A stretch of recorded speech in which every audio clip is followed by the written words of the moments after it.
क्या आगे से रिस्पॉन्स देख रहे हैं? क्योंकि हम देख चुके हैं कि माज़ी करीब में अमेरिका और कनाडा भी जो भारत की एक्स्ट्रा जुडिशल किलिंग्स या उनकी इन्वॉल्वमेंट है, वहाँ पर जो मामलात हैं सियासी तौर पर जिस तरह से उलझाया जा रहा है, वो उनसे बाखूबी वाकिफ़ और इसका शिकार भी हो चुके हुए हैं। तो क्या आप समझते हैं कि भारत को ऑप्टिमिस्टिक होना चाहिए इस दरख्वास्त को लेकर?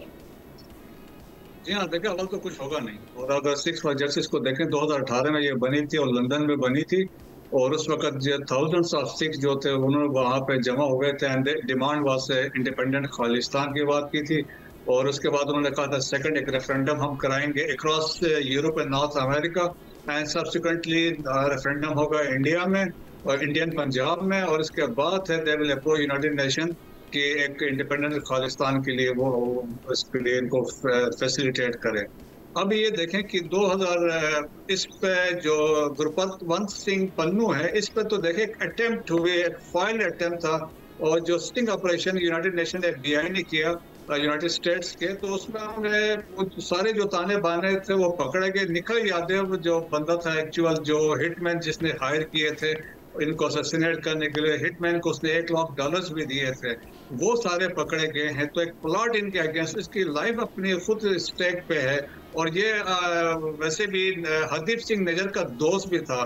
सो ये जो निखिल गुप्ता था, इसको टारगेट 4 बंदों के मिले थे, इसमें इंक्लूडिंग पन्नू भी शामिल था।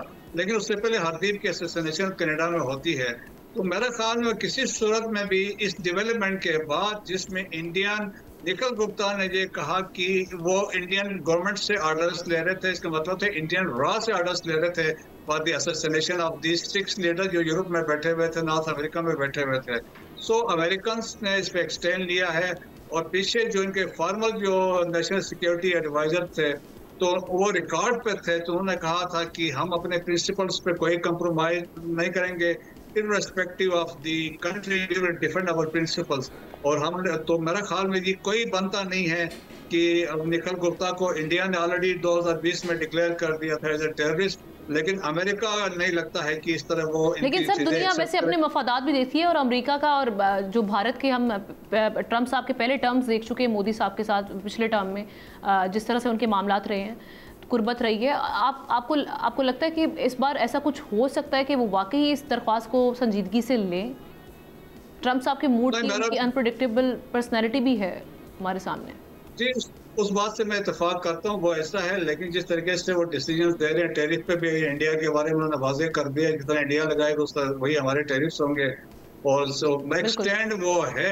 और देखें ये तो एक बड़ा वाजे, ये तो एक किस्म का वो है कि गुरपतवंत सिंह तो एक मासूम है जिस पे आपने कोशिश की कि इसकी जान लेने की कोशिश की है, एंड उसकी डबल नेशनलिटी है, अमेरिकन भी है, कैनेडियन भी है, तो अमेरिकन तो प्रोटेक्ट करेंगे इसके लिए। तो मेरे ख्याल में इसमें अमेरिकन इंडियंस को इस पे यकीनन इसमें कोई कामयाबी नहीं होगी।